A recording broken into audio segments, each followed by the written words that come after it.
Ratatouille, one amazing chef. Deep in the French countryside lived a rat named Remy. Remy dreamed of being a great chef.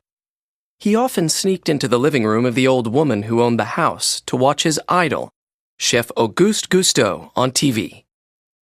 One day, Remy learned that Gusteau had died of a broken heart when his restaurant lost its 5-star rating. Remy was so shocked he didn't hear the old woman wake up. The old woman chased Remy and his family out of the house. They escaped into a drain, and somehow Remy ended up in Gusteau's restaurant in Paris. It was Remy's dream come true. In the kitchen, a young man named Linguini was giving the chef, Skinner, a letter. Linguini explained that his mother had known Gusteau. "I think she hoped I could get a job here," he said. Skinner hired Linguini as the garbage boy, and it did not take long for things to go wrong. He knocked over a pot of soup and tried to fix it by adding water and spices. Remy knew the soup would taste awful. He tried to make it better by adding ingredients to the pot. Linguini saw Remy and hid him just as Skinner came in for the soup. Skinner saw Linguini holding the soup ladle. "How dare you cook in my kitchen?" he yelled. But then the soup was served to a food critic who loved it. Skinner wanted Linguini to cook again, but Linguini didn't know the first thing about cooking. Linguini realized that Remy could help, and they came up with a plan. Remy would sit in Linguini's chef's hat and steer him by the hair. They practiced at Linguini's home, with Linguini wearing a blindfold. Before long, Linguini was chopping, mixing, and cooking, with Remy directing. The next day, Skinner told a chef named Colette to train Linguini.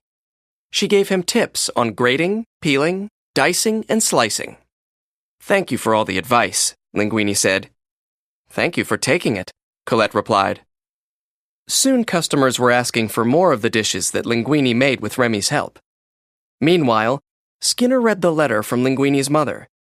It turned out that Gusteau was Linguini's father. That meant the restaurant belonged to Linguini. Outside the restaurant, Remy ran into his brother, Emile, who led him to the rat's new home in the sewers.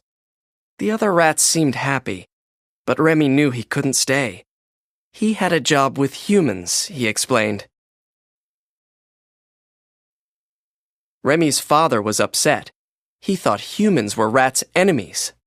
"No, Dad," insisted Remy.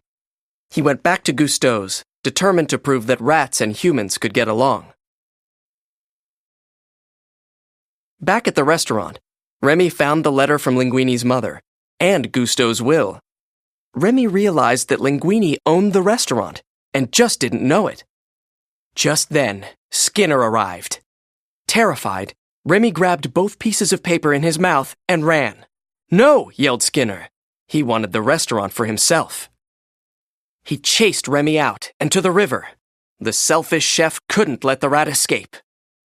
Remy jumped from the riverbank onto a boat, using the papers as wings. Skinner jumped after him, but didn't make it. Splash!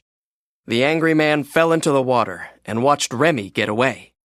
By the time Skinner returned to the restaurant, Remy had told Linguini the truth. As the new owner of Gusteau's, Linguini fired his old boss. Over the next few weeks, the restaurant became very popular. Everyone wanted to try the new dishes Remy had told Linguini how to make. But Linguini was more interested in being famous than cooking. The next day, Anton Ego, the critic who had taken away Gusteau's 5-star rating, came to review Linguini's cooking. Remy was there to help Linguini. But then somebody saw him. "Rat!" the cooks cried out. "Don't touch him," said Linguini. "The truth is, I have no talent at all, but this rat, he's the cook." All the cooks left, including Colette. They were disgusted. Linguini didn't know what to do. He and Remy needed help. Remy's father had been watching. He saw Linguini stand up for Remy. "I was wrong," he told his son. The other rats streamed into the kitchen, ready to do whatever Remy told them.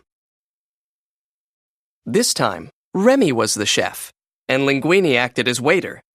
Remy made ratatouille.